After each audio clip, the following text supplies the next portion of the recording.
Olá, alunos, tudo bem? Aqui quem fala é a professora Elisângela de História.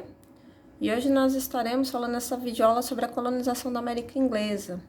Então, estaremos, citando desde os primórdios até, o início da independência do que a gente conhece, das 13 colônias que seriam os Estados Unidos. Então, vamos falar como é que ocorreu, essas primeiras movimentos aí de colonização das 13 colônias, tá? Eu coloquei aqui para você, o título como os primórdios, porque em meados do ano de 1508 ocorreu as primeiras expedições, exploradoras com o objetivo de ver se realmente a região da América do Norte ela teria condições de ser habitada. Claro que a monarca, a Elizabeth I, ela vai tentar fazer essa colonização nessa região, mas não vai obter, qualquer tipo de sucesso, até porque ela estava muito mais preocupada, em firmar a sua soberania na Inglaterra e, além disso, tentar melhorar a situação econômica e fortalecer o anglicanismo, na Inglaterra. A dinastia Stuart, tem até um vídeo gravado aqui no meu canal, se vocês quiserem assistir depois, fala tudo sobre a dinastia Stuart. Vai ter um período aí que eles vão fazer uma perseguição religiosa muito grande, Alguns monarcas Stuart, e aí vão ser católicos e vão fazer essa perseguição ao protestantismo. Por esse motivo, muitos desses, vamos dizer assim, refugiados acabam chegando na região aqui das 13 colônias, tá? Não só esses protestantes, mas também vai ter um movimento, chamado de cercamentos. Isso daí já ocorria até no governo, de Elizabeth I, em que eles pegaram as terras comunais e expulsaram, esses servos até para poder fazer a criação de ovelhas. E como esses servos eles não tinham onde morar, não tinham onde plantar, não tinham onde viver, eles viram, as formas de vir aqui para as 13 colônias como um jeito de conseguir sobreviver, e a partir desse momento eles também teriam uma melhor condição de vida, tá? Uma das primeiras colônias aí, que vai fundar vai ser a Jamestown, que vai ocorrer no dia 14 de 5 de 1607, tá? Vai receber esse nome em homenagem a Jaime I, que foi, o que se iniciou a dinastia Stuart. Então, vai receber essa região aí, em homenagem a esse monarca.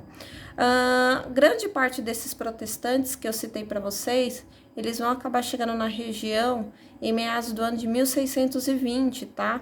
Eles são mais popularmente conhecidos como os pais peregrinos, e eles vieram aí no navio Mayflower. Por esse motivo eu coloquei essa imagem aqui no slide para vocês, que seria uma representação, da vinda desses puritanos no continente americano, tá? Vamos falar então como é que ocorreu essa colonização. Teve dois empreendimentos, tá? Teve a Companhia de Privilégio do Comércio, que nada mais eram do que grupos, do que um grupo de pessoas, uns acionistas, eles acabavam recebendo território do rei com o objetivo de fazer esses empreendimentos.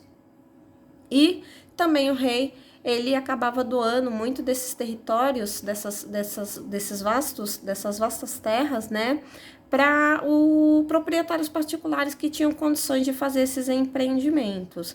Porque a coroa inglesa, ela não vai financiar essa colonização, simplesmente porque ela não tem dinheiro. O momento que ela tem dinheiro, ela vê que é um empreendimento que não vai trazer muito lucro para ela, e por esse motivo ela prefere estar cedendo essa região, para essas duas organizações aí, tá? O que esses caras eles ganhavam em troca?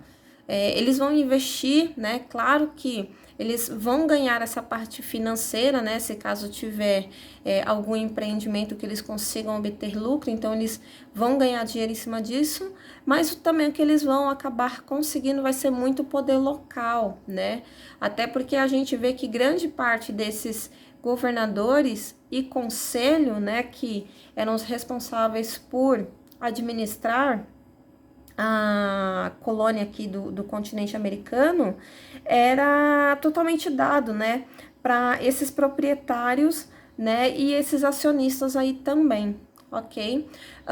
Temos uma terceira forma aí de governança na região das 13 colônias, que eram a Casa dos Representantes, que nada mais eram do que assembleias. Então, esses colonos, né, esses colonos ingleses, eles tinham, né, uma representação no governo através dessas casas de representantes que a gente hoje conhece mais popularmente como assembleias, tá? Se vocês depois tiverem oportunidade aí, né, tiverem a curiosidade e forem pesquisar as 13 colônias, vocês vão observar, né, que em grande maioria elas foram fundadas principalmente por essas companhias de privilégios. Eu peguei aqui o exemplo de Nova York, peguei até essa imagem aqui que vocês conseguem observar, que seria da Times Square. Nova York, ela teve essas duas formas, tá, de colonização. Primeiramente, ela foi fundada pela Companhia, né, Holandesa das Índias Ocidentais. E isso ocorreu no ano de 1623. Só que, a partir do ano de 1664, essa companhia holandesa, ela já não tem mais, vamos dizer assim, tanta força, e ela acaba cedendo esse território, né? E vamos dizer assim, não é, né? Literalmente para o Duque de York. Então, por esse motivo que essa região de Nova York, que era conhecida antigamente como Nova Amsterdã, ela vai receber esse nome em homenagem ao Duque de York. Lembrando que a gente citou, né, sobre as duas famílias mais importantes que ocorreu até a Guerra das Duas Rosas, que seria a família de York e seria a família de Lancaster, né? Então, esse Duque de York, ele acaba rebatizando aí essa região, né, em homenagem aos seus familiares. A região que a gente conhece das 13 colônias, vou até pegar o mapa aqui do próximo slide, fica mais fácil para vocês observarem. Aqui temos 13 colônias, né? Ela vai ser dividida em apenas dois grupos, né? A região norte e a região sul. Claro que cada uma vai ter sua característica aí, né? Então, eu deixei dividido para ficar mais fácil de entendimento para vocês. A região norte, ela tinha uma característica muito mais industrial, a região sul mais agrária, né? Aqui a gente consegue observar que a região norte, eles se utilizavam principalmente de mão de obra assalariada, enquanto na região sul, né, se utilizava muito mão de obra escrava. Aqui, em grande parte, era de pequenos e médios proprietários. Na região sul era principalmente, né, a aristocracia, a nobreza. Aqui eles vão incentivar principalmente, né, o comércio local. Aqui todos os produtos que eles produziam, né, a gente consegue observar aí no setor agrário, eles tinham como principal foco de venda, né, exportar, levar isso daí principalmente para a sua metrópole. Por isso que logo abaixo eu coloquei aqui o pacto colonial, né? Então eles eram muito presos a isso daí. Então eles vendiam esses produtos agrários e compravam esses produtos industrializados da sua metrópole, tá? Aqui a região norte, além dela incentivar o comércio local, ela já fazia comércio com outras regiões como as Antilhas. Só que ele não fazia qualquer tipo de intervenção com a sua metrópole. Então, ela já fazia um comércio direto aí, né, com as Antilhas, sem pagar qualquer tipo de impostos ou algo para a coroa inglesa. Aqui, que nem eu coloquei para vocês, eles eram majoritariamente, né, colonizados pelos puritanos, né? Então, seriam aqueles protestantes que foram retirados, né, que fugiram da região, né, da Inglaterra, vindo para as 13 colônias. Aqui a região sul, a gente vai dizer que era quase não, né, era uma sociedade estamental, em que ou você era o senhor de escravo ou você era o escravo, tá? Alguns livros de história dizem que, além da região norte e sul, que nem eu citei para vocês, pode ter também, né, uma terceira divisão chamado, né, grupo intermediário. Só que esse grupo intermediário, a grande parte das características dele entra na região norte, tá bom? Sendo que não vou falar nessa videoaula, mas eu estarei falando em outro, né, quando a gente estiver falando mais sobre os Estados Unidos, vai ter um período da história chamado Guerra de Secessão. Então, essa região intermediária, ela vai acabar se unindo à região norte, tá? O que diferencia essa região intermediária? É porque ela é composta também, né, por outros tipos de nacionalidades. Então, essa região, além de viver também os ingleses, tinham holandeses e suecos, tá? Lembrando que grande parte dessas nacionalidades também vieram fugidos da Europa por conta de perseguição religiosa, tá? Vamos então falar um pouco sobre a vida política na colônia. Eu coloquei esse slide aqui, né, muito mais por conta do mapa, mas que nem vocês conseguem observar, né, a vida política na colônia ela era praticamente independente, né, da sua metrópole. Então, o que que ligava esses colonos, né, à Inglaterra? Apenas as tradições parlamentares. Retirando isso daí, eles tinham suas próprias características, tá? Que nem eu coloquei aqui para vocês, a metrópole ela não tinha qualquer tipo de... Opa, aqui é controle, tá bom, gente? Então, a metrópole ela não tinha qualquer tipo de controle na sua colônia. Então, assim, a colônia ela era totalmente independente. Claro que os Stuart e o parlamento, eles vão tentar ter um controle não só político, mas principalmente econômico. Conforme eles veem que a região norte ela está fazendo muito comércio, que até alguns livros de histórias vão chamar, né, de comércio triangular, eles vão ver o quanto de imposto eles estão perdendo. Então, por esse motivo, eles vão, né, tentar ter esse controle, mas não vai conseguir assim, né, tão facilmente. Lá na Inglaterra, eles acreditavam sim que eles tinham um controle político, né, aqui nas 13 colônias, mas de fato quem mandavam, né, eram os governantes locais, aquelas elites locais, né, que eu citei para vocês, que poderiam tanto ser, né, a companhia de privilégios ou então, nesse caso, alguns proprietários particulares aí, tá?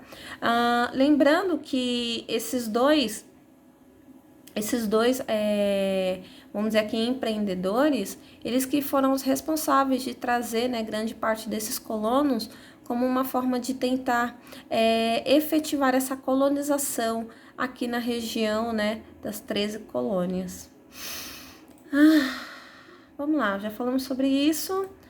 Para poder finalizar esse assunto, né, sobre a colonização inglesa, eu não poderia deixar de falar, né, sobre a Guerra Franco-Indígena, mas os livros de história vocês vão acabar encontrando mais popularmente chamado, né, a Guerra dos 7 Anos, tá bom? O que seria a Guerra dos 7 Anos? Ela nada mais foi do que um conflito entre a França e a Inglaterra em solo americano. Por qual motivo disso daí, né? Conquista territorial. Voltando aqui para o mapa. Que nem vocês conseguem observar, né? Esse território aqui das 13 colônias, ele tinha aqui, né? Fazendo... que a gente chama, né? Tipo de fronteira, né? Com territórios espanhol e também com o território que pertencia à França. E tanto esses colonos quanto os franceses, eles queriam ter, né, uma dominância maior nessa região. E isso acabou, né, desencadeando a guerra. Os franceses, né, qual é a vantagem que eles tinham nessa guerra aí, tá? Eles tinham, o governo francês, ele tinha um controle muito grande, né, dos seus colonos e na área da América, então eles conseguiram se unir, né, em uma única grande nação. Além disso, eles tinham um exército que era permanente e muito bem armado, que ficava aqui na região do nosso continente. Além disso, tinham fortes e eles também tinham muita aliança com os indígenas. Então, por esse motivo que a gente também, né, dá esse nome de Guerra Franco-Indígena. E os ingleses, né? O que os ingleses eles tinham? A maior vantagem é que a colônia inglesa ela tinha uma população superior, né, da colônia francesa, né, um número 15 vezes maior. Então, em questão de habitantes, né, os ingleses eles tinham um número muito superior. Só isso daí já era uma vantagem enorme, né, para eles ganharem esse conflito.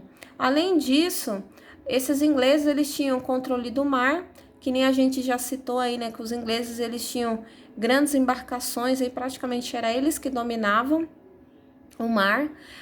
Além disso, eles tinham muitos recursos, né, materiais, e além de tudo isso daqui que eu já citei para vocês, eles também tinham, né, aliança com os indígenas iroqueses, que dizem, né, que eram dos indígenas, das tribos indígenas,